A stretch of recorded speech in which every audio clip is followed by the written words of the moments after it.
We're going to transition over to NFL now, another 5-pack, another very top-heavy slate. It's one of those things where you ask me one game I like, not on these 5-packs, and I couldn't really tell you one because the games honestly suck. So, but one that doesn't, Vikings Saints. It is international. It is in London, so 9:30 in the morning. So if you got some fantasy guys involved, you're gonna have to wake up a little early maybe for that one. The Saints, we learned today, will be without Michael Thomas for sure, and likely without Jameis Winston. So it will be Andy Dalton against Kirk Cousins as far as the QB matchup goes. Who you like in that one, Larry? Um, so since the Saints are so banged up, I'm leaning Vikings here. I took them when it was -2.5, so I know it's at 3.5, which is a little. I would still probably take it at 3.5. But you kind of question a little more. The Saints do rank last in allowing yards after catch this year. They're allowing 12.2 yards per after catch. Um, and Dalvin, I'm pretty sure, was a full participant today in practice, so that makes me even a little more confident in it. Andy Dalton playing doesn't necessarily scare me because it's the Red Rocket. I mean, um, it might help Alvin Kamara in my fantasy league a little bit. He might get a couple of dump downs finally, but no Michael Thomas, Traquan Smith. I don't. He may have been limited today.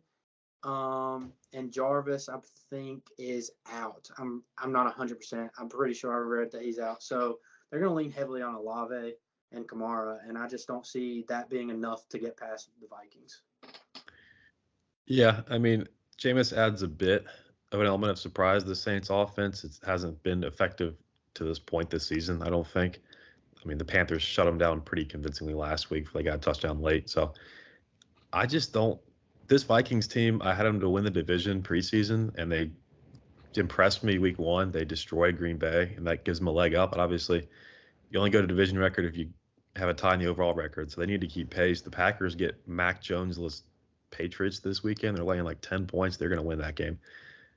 So they really need this game if they're going to keep pace in the North. They do have the big head-to-head win, but if you don't beat them overall, I mean, they're not going to need that tiebreaker. So I think the Vikings and I mean, you could even look at the Browns. We're not picking that game, but if they beat Atlanta this weekend, they're 3-1, and that's where you need to be to stay relevant before Deshaun comes back. But yeah, the Vikings I think will get this done. Just they ran into just the hottest team in the league in Philly, got embarrassed. I think that kind of turned a lot of people off to them, especially coming off the big Green Bay win. So I'm going to be back trusting the Vikings again. 3.5 doesn't scare me too much. I know it's a key number there at 3, but it's not at 4 yet. That's where I'd start to get a little nervous. But you got Dalvin Cook, you got Justin Jefferson. I think if Dalton feeding Kamara doesn't work, that's a lot of short drives, and that Saints defense, as good as it is, if they're out there 35, 40 minutes, that's going to have a big impact on them, especially abroad and the travel and things like that. So, yeah, give me the Vikings. Should be a close game, a good one. Total reflects that 41.5. Again, I suck at total, so I got nothing for you there. But yeah, give me the Vikings to cover that one abroad. Next game up, we've got the Bills off a very emotional loss to Miami. They're on the road again, laying a field goal in Baltimore to MVP candidate Lamar Jackson and the Ravens. I just don't understand why the Bills are favored in this game. I understand the public has a role in this, but I mean, the Ravens at home, that's got to be worth 2 or 3 points. You're telling me the Bills are a TD favorite at home against the Ravens? Dobbins is healthy. The Bills secondary is not. They signed Xavier Howard off the street. Now he's not going to play this week. So, I mean, they're just injury riddled across that secondary, even with new acquisitions trying to shore it up. J.K. Dobbins is healthy, hopefully more active this week. They're kind of easing him in a bit. I mean, they got Lamar Jackson if they need him on the ground. So I think Bateman can hurt you over the top as well. This beat up Bills secondary, not healthy yet. Poyer's out. There's another really talented guy out as well, at least for the next 3 weeks. So Gabe Davis, iffy too. He re-aggravated the ankle today, I believe. So I mean, we saw the Bills offense not quite the same last week on the road with him, and now they might not have him this week. So I'm going to take the Ravens plus the 3. It's plus 130 in the money line again. 85% of the time, whoever wins games covers. So I would lean money line if you like the points, but just for the purposes of this, I will take the 3 points. What are you thinking? Yeah, this one is probably the most difficult for me this week. Like you said, I don't really know how the Bills are favored with the injuries to the secondary, but playing a little devil's advocate because I still, as I'm talking about my notes here, don't know who I'm going to take. This is the perfect zigzag system spot, which is like people that don't cover playing people that do cover. Both teams should have beat the Dolphins. So like using comparing a like opponent, the Bills dominated them. They doubled their first downs, offensive yards, and time of possessions. All were doubled by the Bills, and they still lost. And they had a chance to win. Josh Allen just kind of spiked the ball. But with the injuries to the secondary, it makes it tough. They have allowed the fewest TD passes in the league since the start of last year, but the injuries make it even more difficult because they're not with Poyer. So I'm gonna take also the Ravens +3. I'll probably sprinkle some money line, like you said. Just lean on Lamar. Hope that he just out talents everybody else. Another thing too, the only thing that really scares me about the going against the Bills here is, can you imagine the 2-2 Buffalo Bills after what we saw week 1 and week 2 from this team? And that's just any given Sunday to the max. And another team that's taking advantage of that recently is Trevor Lawrence and the Jacksonville Jaguars. They destroyed my Chargers, or what was left of them, last week. Herbert played every snap because why not? He's not the future of the franchise or anything. But yeah, now the Jaguars, one of the more upstart teams in the NFL after back-to-back wins over the Colts and Chargers, head to Philadelphia, to now the last undefeated team in the league. They are a 6.5-point underdog. And I love Trevor. I love Travis Etienne. And I love Tyler Shatley on the O-line, all Clemson guys. But Eagles minus 6.5. This is, there's too many ways they can hurt you. This Jacksonville run defense is great. But they've got Miles Sanders, Kenneth Gainwell, Boston Scott. They've got, obviously, Jalen Hurts, who might be the most dangerous out of all of them, who can hurt you with his legs. He's had, I think, 2 rushing TDs last week. So, this is just too much Philly offense, and the defense, they've been great against the run.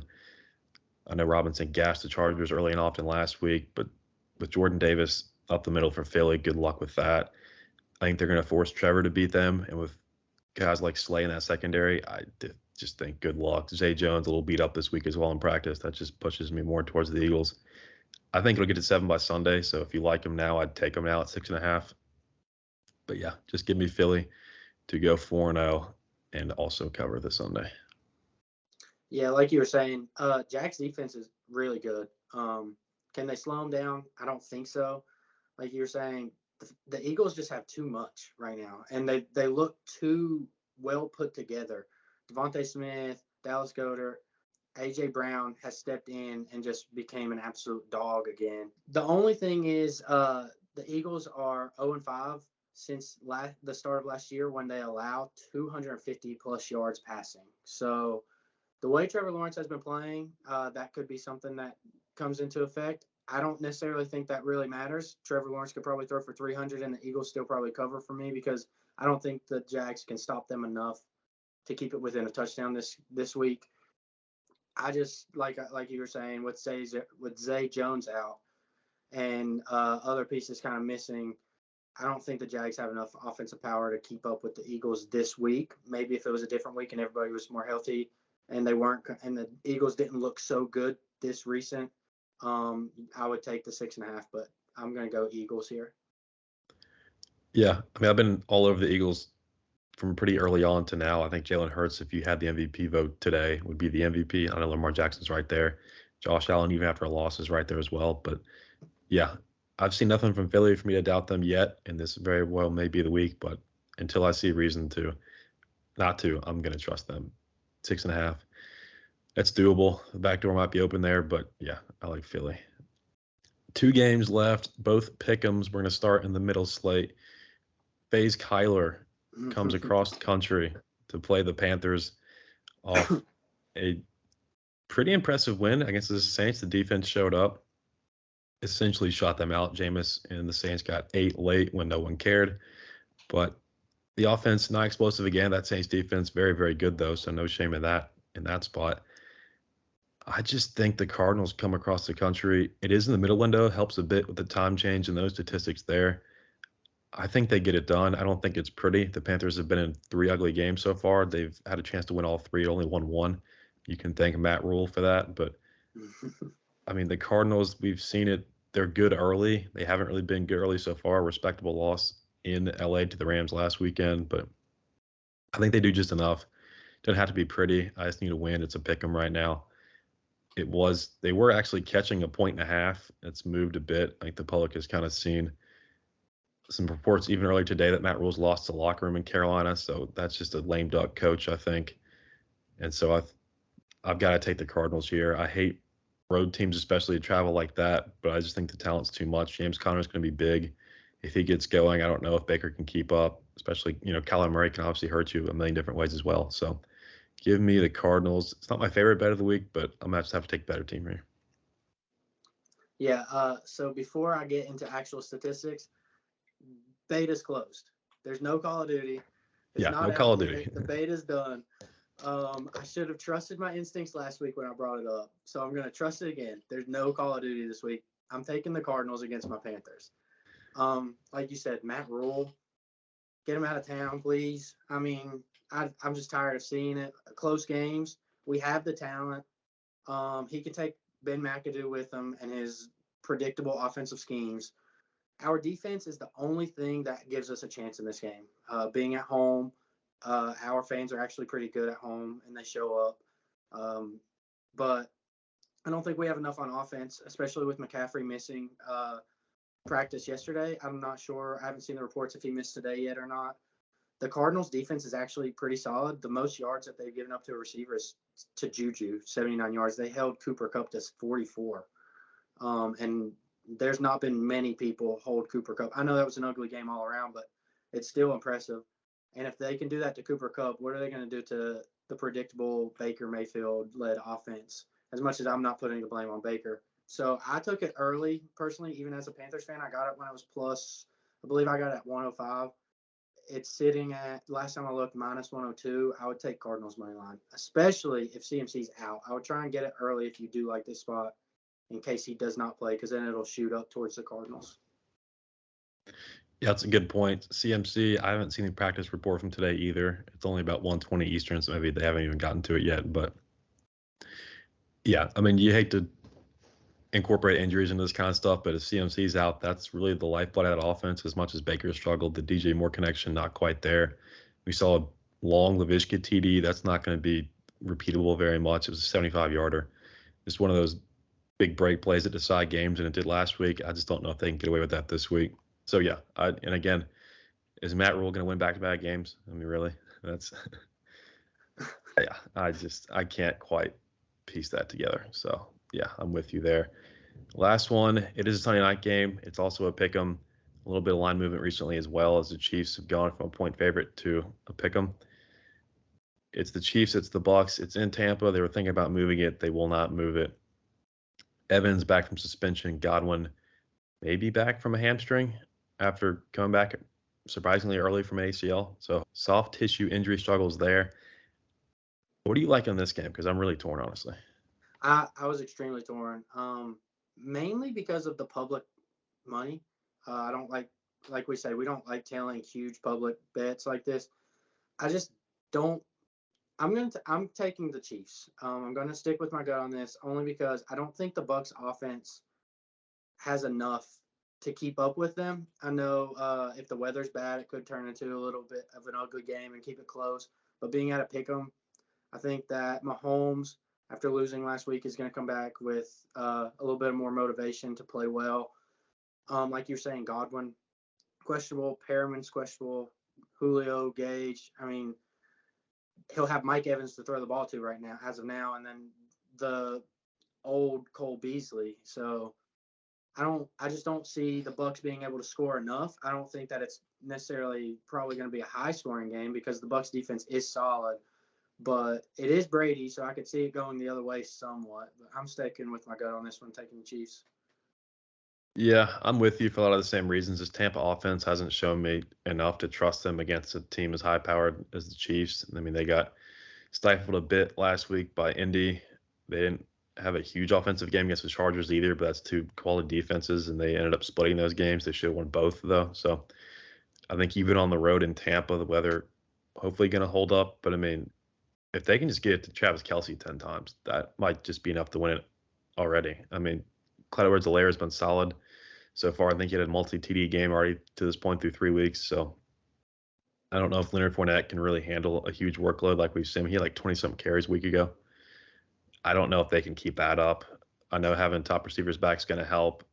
It's Brady at home, but I mean, are the fans really going to factor into this one with what we've got weather-wise expected? So I like the Chiefs. I don't love it. That's really a pick 'em. I'm going to try and enjoy the game just regardless of that stuff, just because this could be a shootout between and maybe even a changing the guard from Brady to Mahomes. I mean, last week Sunday night, I tried to will that to be a good game. It was 11-10, so didn't quite work. I think tonight, this Sunday night, we're in for a much better game. Hopefully, between two far better quarterbacks. So, but yeah, unfortunately, I like the Chiefs too. I don't love taking road teams in the NFL, but again, it's almost like the Bills. Are they going to win? Are they going to lose back-to-back games? That's just Right. tough for me to talk myself through. Tampa last week, just bad on offense. They had a late Brady drive and they couldn't get the 2-point conversion there after a delay of game, which just kind of shows you how dysfunctional that offense can get late. I don't know if it's that close again. I don't think it's a blowout either way, honestly. But yeah, give me the Chiefs as well. So yeah, that's what we're liking this week. 5 college, 5 NFL. Try to pick the best games. Not very deep slates either day this weekend, but it's football. It's on all day for 2 straight days. You can't complain much. The Monday night game is Rams 49ers. So if you like points, skip it because there won't be many. I got nothing for that game. But yeah, so that's NFL this week. Appreciate you guys listening. We want to go ahead and plug the socials, and then we can get on out of here.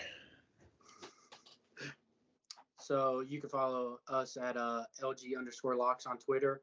We'll be posting these on TikTok too. Obviously, that's where you'll see most of the individual ones. That's LG_locks also. Yeah, and these are in full on YouTube as well. We'll have links tweeted for those too if you want to see in full before we chop it up for TikTok to get into a 3-minute threshold. But yeah, that's what we like this week. If you tail us, do it responsibly, and good luck.